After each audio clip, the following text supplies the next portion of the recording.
Ange et compagnie de Vladimir Rodionov avec Élodie Fontan, Romain Lancry et Chérine Boutella, entre autres.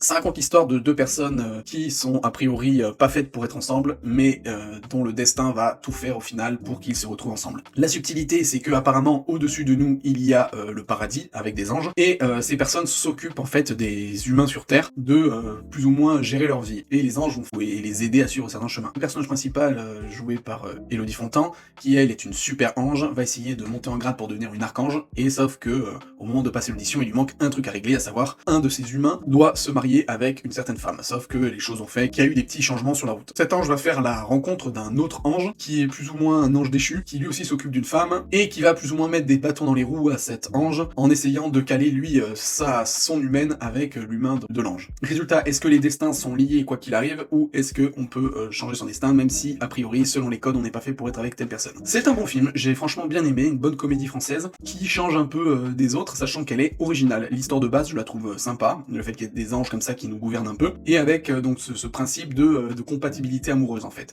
Est-ce que en cochant toutes les cases, on est fait pour être avec telle personne, ou est-ce que, on va dire, une sorte de magie, d'alchimie, qui n'entre pas dans les cases, fait qu'on peut encore mieux s'approcher, on va dire, d'une âme sœur. Bien sûr, le film tranche sur la question, mais je trouve que c'était quand même bien fait. Alors, au final, il n'y a pas de choses extraordinaires dedans, mais je trouve qu'il y a quand même des bons moments.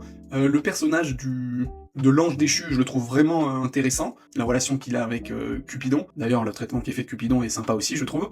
Et du coup, ouais, il y a franchement pas mal d'originalité dans le film et de bonnes idées. Par contre, il y a un truc, là franchement, au niveau de la bande-annonce, alors c'est pas la grande bande-annonce, mais c'est, on va dire, le teaser qui passait tout le temps au cinéma, à savoir 30 secondes. En fait, on te montre, l'ange, la meuf, mais on te montre un autre ange, je sais plus comment il s'appelle l'humoriste là, qui parle avec un humain qui est hyper stressé, toqué et tout, c'est vraiment le teaser du film, et en fait c'est que ça, ces passages qu'on voit dans le teaser, on les voit pas plus dans le film. Donc rien que pour ça quand même j'étais étonné, parce que j'attendais l'arrivée de cet autre ange, et en fait quand je l'ai vu déjà il arrive tard dans le film, donc je me suis dit tiens, et en fait vraiment on le voit plus après, donc je sais pas, je trouve que c'est quand même un peu mensonger de la part du teaser quoi, de te teaser cet acteur là, l'humoriste, et qu'au final il est là que pour une scène, donc c'est un peu dommage. Mais bon, après le film en soi, effectivement il n'a pas besoin de lui, hein, il se suffit comme il est. Donc voilà, globalement j'ai bien aimé le film, pour une comédie française franchement je vous le conseille.